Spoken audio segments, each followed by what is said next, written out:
What's up, guys? Theo here, coming to you with the prediction for Nate Landwehr versus Jamall Emmers. Right now, Jamall Emmers is a minus 225 favorite, and the comeback on Nate Landwehr is plus 165 on DraftKings.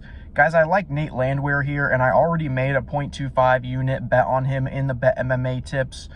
And the reason for that is that I think that Jamall Emmers is being really overestimated here.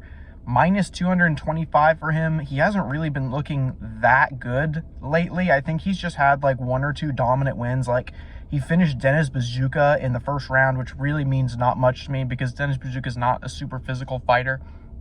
And Jamall Emmers is not like this really technical guy. He has never been. He's got 7 professional losses, so he should not, there's no world he should be a minus 225 favorite here. This line's crazy. It should be way closer. Maybe you can argue that Jamall Emmers should be the favorite here, but against a guy like Nate Landwehr, who is a total dog, like the definition of a junkyard dog, and has put on some really good performances, was in a competitive fight with Dan Ige.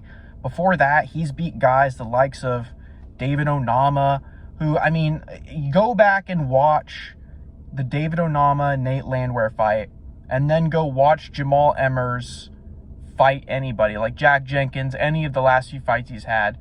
Do you think that if David Onama can sit there and beat the shit out of Nate Landwehr for like a whole round, and then Nate Landwehr still just like survives, comes back, and maintains the power throughout the entire fight? Nate Landwehr was like rocking him and almost knocking him out in round 2, round 3 after accumulating a ton of damage. And Landwehr's just a dog, man. It doesn't matter. You can put him in there against a low-level guy, or you can put him in there against a high-level guy, and he always makes the fight competitive.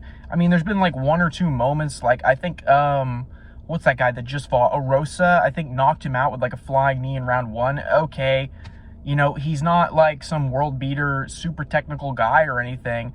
But the thing is, he's actually quite good. He's actually quite measured. In the Dan Ige fight, you kind of saw he was very measured, and he was having success with the jab. It's just that Dan Ige is too fast and too technical, and Dan Ige is one of the hardest hitters at that weight class. And Landwehr still managed to make it competitive with him, even though he was technically outclassed. So you can't rely on pure physicality to overcome Nate Landwehr. He is an incredible nail. I mean, he just takes a beating from anybody. So Jamall Emmers' like more physical game is probably not going to be enough. And Jamall Emmers' striking is really not as good as Landwehr's. Landwehr, again, way better jab, way better conventional boxing, way better timing than Jamall Emmers. Jamall Emmers just kind of has really good in-out movement, and he throws these like one shots, one combinations. It's just not the same level of striking that we see from Nate Landwehr. Jamall Emmers doesn't really have great timing with his striking. He just kind of has a bit of power. He goes in and out. He's not even like the same level of output and activity that someone like Onama was, where Onama was trying to finish that fight on the ground, finish it on the feet.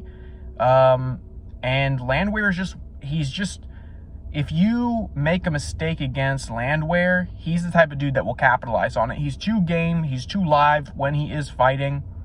And against a guy like Jamall Emmers, who has a bunch of openings and Jamall Emmers isn't really amazing anywhere. He's just kind of well-rounded, whereas Nate Landwehr, the chaos that he brings to a fight is amazing, right? He manages to make fights so ugly, and he's always so much tougher than his opponents think he is. You can always tell that they get into these fights, and people think they're just going to destroy him. They think he's like a redneck, and they're just going to run through him.